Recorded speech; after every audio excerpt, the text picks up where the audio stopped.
Hola, ¿cómo están? El Fondo Monetario Internacional ha recortado sus proyecciones de crecimiento económico mundial, en parte debido a la imposición, dice, de nuevos aranceles por parte de la administración de Donald Trump, una medida que podría tener un impacto negativo en las principales economías del planeta, pero apunta con avidez a Latinoamérica. Hoy en el mapa, FMI y sus proyecciones tendenciosas. Así iniciamos. Bienvenidos.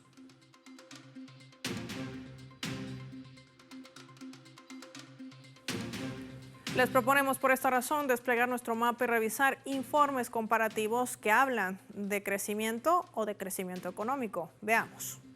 Perspectiva de la economía mundial. Vamos a desplegar nuestro habitual mapa mundi e identificar, por supuesto, por regiones las proyecciones de crecimiento de la economía mundial según el Fondo Monetario Internacional, el FMI, el cual advierte sobre riesgos a la baja adicionales derivados de la guerra comercial, la volatilidad cambiaria y la fragilidad fiscal en economías con alta deuda. En Estados Unidos, el FMI recortó su previsión de crecimiento para 2025 en 1.8 frente al 2.8% del 2024, señalando como principal causa la escalada en las tensiones comerciales tras la imposición de aranceles recíprocos. En América Latina y el Caribe, cambia el panorama. Habla de un decrecimiento del 2.0% en comparación de la gestión 2024 y el 2026 con una proyección del 2.4%. La zona euro en 0.8% para el 2025 y para el 2026 de 1.12%. Si miramos en nuestro mapa, la región sobre todo de Oriente Medio y Asia Central con un 3.0% y para el 2026 un 3.5%. Asia emergente para el 2025 4.5% y para el 2026 solo se incrementaría en un 1% en comparación con el año pasado, que se ubica en 5.3%. En cambio, el continente africano, sobre todo la parte subsahariana, con un 3.8% para este año y para el 2026 con un 4.2% en cuanto a la economía del mundo, un 2.8% y 0.5% menos que el 2024. Para el 2023 solamente se estima una subida, digo con precisión 2026, del 2%. Hay que sumar más datos en torno a estas proyecciones del FMI. Tras conocerse las mismas por el FMI, el gobierno de Venezuela ha rechazado estas estimaciones que proyectaban una contracción del Producto Interno Bruto real de Venezuela de 4% en 2025 y de 5.5% para el 2026, mientras que la inflación interanual alcanzaría el 180%. Sin embargo, el país tuvo un crecimiento en el primer trimestre del 2025 de 9.32%. Es el mayor registro en ese mismo periodo de 2024, que alcanzó ya el 9.13% entre las principales áreas. Destaca la actividad petrolera con un 18.23% y del 13.46% para el sector minero, lo cual evidencia la capacidad de respuesta de la economía frente a la agresión externa que vive el país. Sí, estamos hablando de las sanciones. Al mismo tiempo, México, a quien hemos identificado también en nuestro mapa con los colores de su bandera, ha rechazado las proyecciones de este organismo internacional de una contracción del Producto Interno Bruto, el 0.3%, lo que significa 1.7 puntos porcentuales menos que en su informe de enero. Sin embargo, el gobierno de México calcula que el país va a experimentar un crecimiento de entre 1.5 y 2.3 de este año a 1.5 a 2.5 para el 2026. De igual modo, la presidenta Claudia Sheinbaum daba a conocer también sus argumentos en torno a este panorama, apuntando a una narrativa tendenciosa del FMI. Pero, ¿qué sucede con este organismo financiero? Hoy vamos a analizarlo con nuestros invitados. Ernesto Matos nos acompaña en directo desde la Argentina, a quien recibimos en el mapa. Gracias por su tiempo para Telesur. Bienvenido. Muchas gracias. Ernesto, ¿cómo calificamos estas proyecciones que hace el Fondo Monetario Internacional, rechazados por Venezuela, rechazados también por México? ¿Son tendenciosas? ¿Son casuales? ¿Es una narrativa que tiene un objetivo central? ¿Cómo calificarías? Generalmente las proyecciones del FMI hay que tomarlas con pinzas, no son, digamos, 100% ciertas, siempre tienen un margen de error, obviamente, lo cual da lugar a que uno pueda pensar que hay cierta especulación, pero sabemos que el FMI no ha anticipado ninguna crisis financiera desde que cumple un rol de asistencia a los países para, digamos, equiparar o poner en balanza su cuenta de pagos. Entonces, tomar en digamos, como a ciencia cierta las proyecciones del FMI, a veces pueden incurrir, digamos, en el error de que justamente se ha demostrado que el FMI no previno ni la crisis del 2008, no previno ni la crisis del 2001, es más, tuvo que asistir a esas crisis. Entonces, la realidad que también, si uno lo compara con el caso argentino, el FMI en el 2001, de la crisis del 2001 y de la transferencia de dinero que le hizo a la Argentina, sacó un documento donde dice lecciones aprendidas, de las cuales vuelve a repetir las mismas lecciones con Macri y con Milei. O sea, el staff, digamos, profesional del FMI en 2004 dice que no hay que prestar dinero para que la riqueza se vaya al exterior, y lo volvió a repetir con Macri en 2018 y ahora con Milei, con esta cantidad de dinero.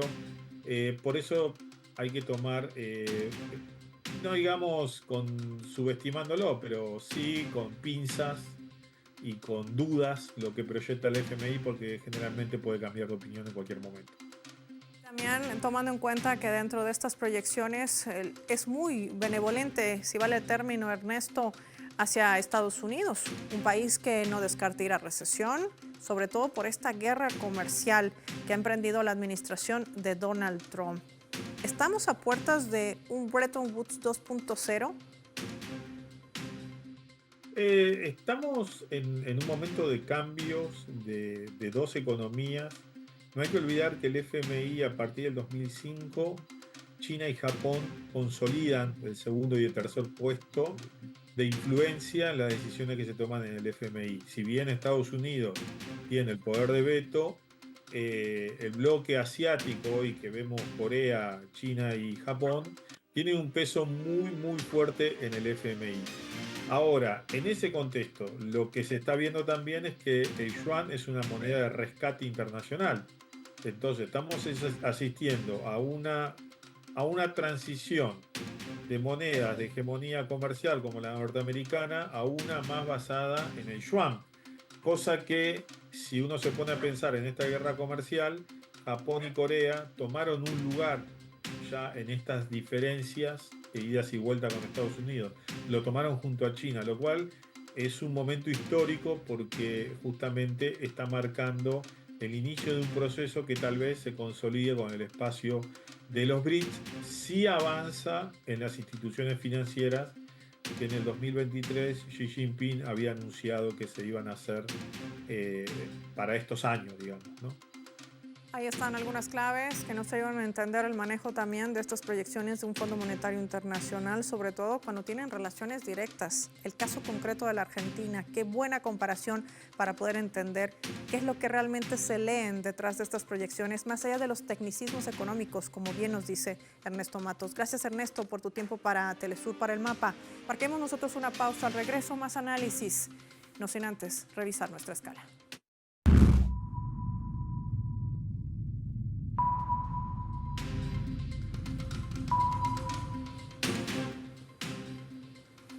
Esta vez a través del portal web Rebelión, que está titulando de la siguiente manera, lo vamos a colocar allí en la pantalla del mapa, que dice multilateralismo subordinado, FMI y el Banco Mundial. La frase parece escrita a medida para describirle a los líderes del FMI y el Banco Mundial durante las últimas décadas. Pero más allá de los escándalos personales, el foco se desplaza en algo aún más determinante: la creciente subordinación de estas instituciones a los intereses de la administración estadounidense, especialmente bajo el segundo mandato de Donald Trump. En este contexto, el rol del FMI y del Banco Mundial queda en entredicho. Históricamente diseñados, dice este editorial, para sostener la arquitectura financiera global bajo la tutela estadounidense, ahora enfrentan un dilema. Si no se alinean con la agenda de Trump, arriesgan su financiamiento y su ya debilitada credibilidad. Pero si lo hacen, pierden legitimidad frente al resto del mundo. Las reuniones de primavera del FMI y el Banco Mundial revelaron la incomodidad de ambas instituciones. Si siguen la narrativa progresista de la administración Biden, así la califican, o de actores como George Soros, irritan al trumpismo. Si se subordinan a Trump, pierden legitimidad global. Y el artículo va describiendo qué intereses se barajan en el último encuentro, en esta última reunión, donde los organismos financieros siguen presionando para que el dólar no pierda poder ya del declive que mantiene esta moneda estadounidense ante el intercambio comercial que se hacen en monedas locales. De esto y más vamos a hablar al volver.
Vamos a sumar otro elemento también para el análisis a través de la fotografía. En imágenes, en este collage, podemos apreciar monedas locales de varios países en el mundo y también, por supuesto, el dólar. Durante muchos años se ha dicho que el Fondo Monetario Internacional no tiene como objetivo socavar las monedas locales, sino más bien promover la estabilidad financiera y monetaria global, que su objetivo principal sería ayudar a los países miembros a mantener la estabilidad de sus economías. Pero la historia ha demostrado lo contrario. Miremos el caso de la Argentina, que no ha logrado estabilizar su moneda. El FMI prioriza el uso del dólar con el objetivo de seguir socavando las monedas locales. Con ese intercambio y con esa presión, como otras naciones le han llamado, un chantaje continuo contra los gobiernos que no cumplen las directrices de Washington. Nos acompaña desde Ecuador Jonathan Báez, economista, experto también sobre este tema en particular. Lo recibimos en el mapa. Gracias por su tiempo para Telesur. Bienvenido. Muy buenas tardes, querida Paola. Para mí es un gusto siempre compartir con ustedes un par de reflexiones. Gracias, Jonathan. Hemos escuchado mucho hablar de guerra tecnológica. Por otro lado, hoy la guerra arancelaria o comercial. Pero, ¿qué pasa con esta guerra monetaria desatada por estos organismos internacionales? ¿Qué podría representar? Bueno, recordemos, se mencionaba en el programa, lo estaba escuchando, sobre Bretton Woods 2.0, pero bueno, había que recordar que así un poco se inicia esta dinámica en lo que estos multilaterales se crean, ¿no? Fondo Monetario Internacional, Banco Mundial, tratando de generar un acuerdo entre las naciones, pero claro, cada uno trató de tomar el partido por su lado, ¿no? Es decir, se trataba de que el dólar se convierta en esta moneda cuasi única y fue algo a lo que Keynes, un economista histórico bastante reconocido, pues se opuso básicamente, y él quería crear una moneda que sí sea única, que no lo gobierne pues ningún país, ninguna nación, sino sea una instancia supranacional. Se trataba del banco. Y el economista Steve Key lo recordaba cuando decía que esta guerra arancelaria y pues las políticas económicas de invasiones, de narrativas que genera Estados Unidos camuflado en el Fondo Monetario Internacional, pues básicamente tienen como fin tratar de posicionar al dólar como la hegemonía, pero al parecer las circunstancias están cambiando de orden y vemos pues cómo más bien el tema de la guerra arancelaria se encuentra con un nivel de resistencia importante en lo que son los BRICS, que están tratando de sacar su moneda propia para tratar de hacer transacciones y tratar de terminar con esa hegemonía que da lugar a este chantaje que se puede realizar. Entonces, en ese espectro está esta disputa geopolítica internacional que tiene como fin, pues desde luego, que Estados Unidos y sus gobernantes, porque no es toda la población de ese país, pues trate de colonizar el mundo a partir del sistema monetario, ya no solo con esta suerte de invasiones ideológicas, territoriales que siempre está haciendo, ¿no? Inclusive en el ámbito cultural, recordemos que la CIA financiaba incluso artistas, como en el caso de Pollock, donde me parece que ahí es muy interesante ver cómo es toda una organización que trata de hegemonizar la práctica de esta suerte de búsqueda de generar imperio para que las naciones se subordinen a sus intereses. Bueno, ni siquiera intereses del país como tal, sino a lo que ha llamado el profesor Rich, esta oligarquía que se está forjando, que está manejando en este momento los hilos de Estados Unidos. Quiero proponerte, Jonathan, que revisemos juntos nuestra leyenda para poder analizar también este otro escenario.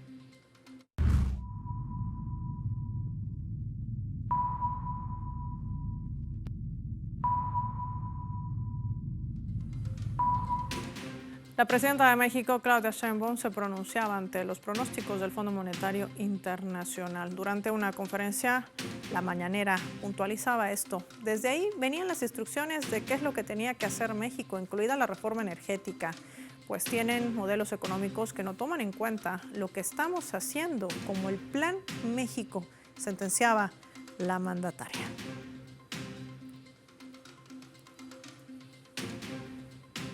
Jonathan, en medio de esta arremetida que emprende la administración de Donald Trump, ya lo decías, con estos fondos monetarios internacionales, el Banco Mundial, organismos que además se han utilizado por años para garantizar eso, mantener el auge de la hegemonía del uso del dólar, que ha cambiado también con el surgimiento de este mundo multipolar. ¿Cómo se va a blindar la región, sobre todo Latinoamérica?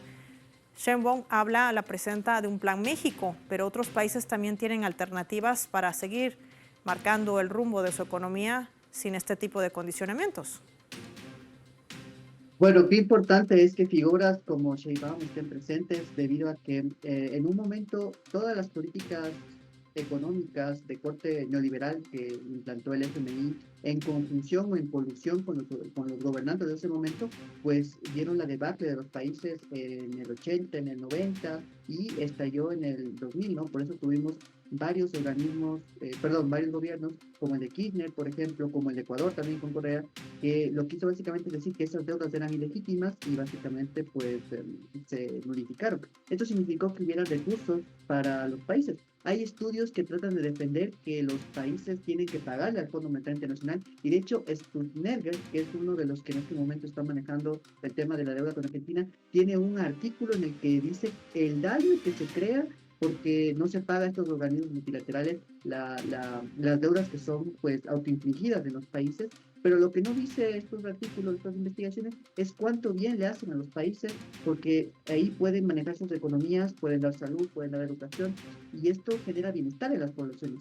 Ahora, cuando estas figuras de repente se ven socavadas y empiezan a entrar figuras como Milei, como Noboa, como Lazo, como Moreno en el caso de Ecuador, pues lo que tenemos es un país o países rendidos a estos organismos y también, pues, ergo, a Estados Unidos. En este punto es fundamental tomar en cuenta estas figuras como una suerte de contrapeso, ¿no? Y sobre todo con el tema de la política económica me parece que es fundamental e importante porque en el Ecuador tenemos nosotros una política económica manejada en colusión entre las oligarquías de aquí nacionales, las élites depredadoras de aquí del Ecuador y las autoridades del FMI, ¿no? Y ahí vemos cómo los pronósticos económicos siempre generan una narrativa en la que si no se siguen medidas de ajuste, entiéndase esto como recortar salud, recortar educación, que no haya hospitales, que no haya medicinas, que no haya uniformes, que no haya materiales de educación, etcétera, etcétera, etcétera, que no haya sueldos para enfermeros, enfermeras, médicos, médicas, profesores, profesoras. Entonces, cuando hay estas condiciones, el FMI dice que las economías van a crecer y esto pues claramente dista de la realidad. En 2023 se pronosticaba que el Ecuador iba a crecer el 1.8%, por ejemplo. Después, en su informe de abril se decía que el Ecuador iba a crecer solo un 0.1%. Después, en octubre, se dijo que el Ecuador iba a crecer un poquito más, un 0.3%. En diciembre, cuando hubo una serie de implantaciones de sus propias políticas, entre ellas aumentar el impuesto al valor agregado, que es un impuesto regresivo, que le saca el dinero de las personas para dárselos al Estado y que el Estado con eso pague la deuda externa, como gran probabilidad.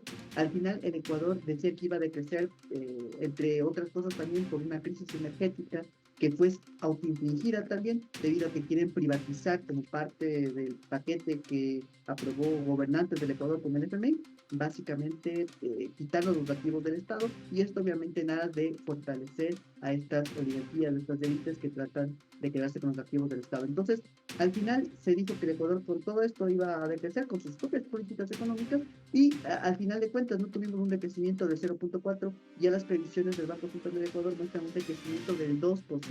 Y claro, con uno de los elementos fundamentales, el decrecimiento en el consumo de las familias. Quiere decir que las familias cada vez pueden consumir menos.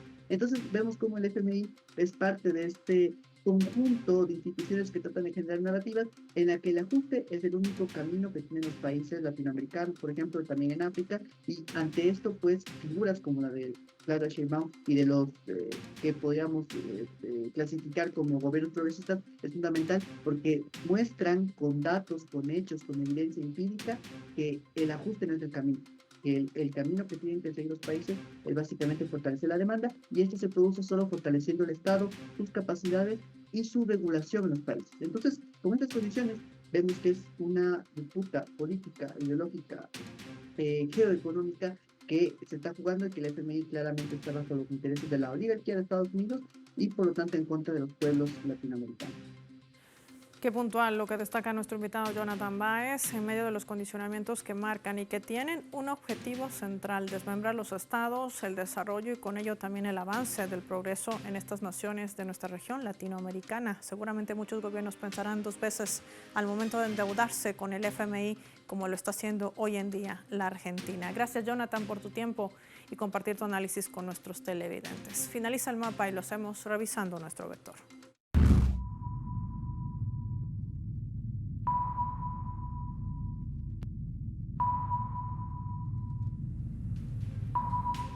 Nuestro radar en el mapa hoy nos refleja las tres claves sobre este tema. 1. Intención. No son inocentes las conjeturas del organismo que ha servido de artífice para imponer medidas neoliberales en todo el planeta. De hecho, el FMI ha mantenido un debate intenso en la Argentina debido a la opinión de su propia directora gerente Cristalina Georgieva sobre el proceso electoral a realizarse en octubre próximo. El rechazo a las proyecciones vienen desde Venezuela hasta el gobierno de México. 2. Presión. El FMI participa de la oleada extorsiva que ha desatado Trump contra el sistema mundial para desprestigiar a la región latinoamericana, sin condenar el cerco económico que mantiene Estados Unidos hacia los gobiernos que no cumplen las directrices de Washington. Según expertos, el permanente asedio contra cualquier país al que Estados Unidos considere su enemigo se articula también desde estos organismos económicos. 3. Guerra monetaria. Ante la pérdida de la hegemonía del dólar, los países de la región latinoamericana se blindan con el uso y el fortalecimiento de sus monedas locales. A esto apunta el Bretton Woods 2.0 que pretende implementar como estrategia Estados Unidos. Sí, como una última carta. En el fondo, los aranceles son eso: un ataque a las economías y evitar que salgan de la dependencia norteamericana. Pero parece que en nuestra región, al menos la mayoría de los países, tiene clara las reglas del juego.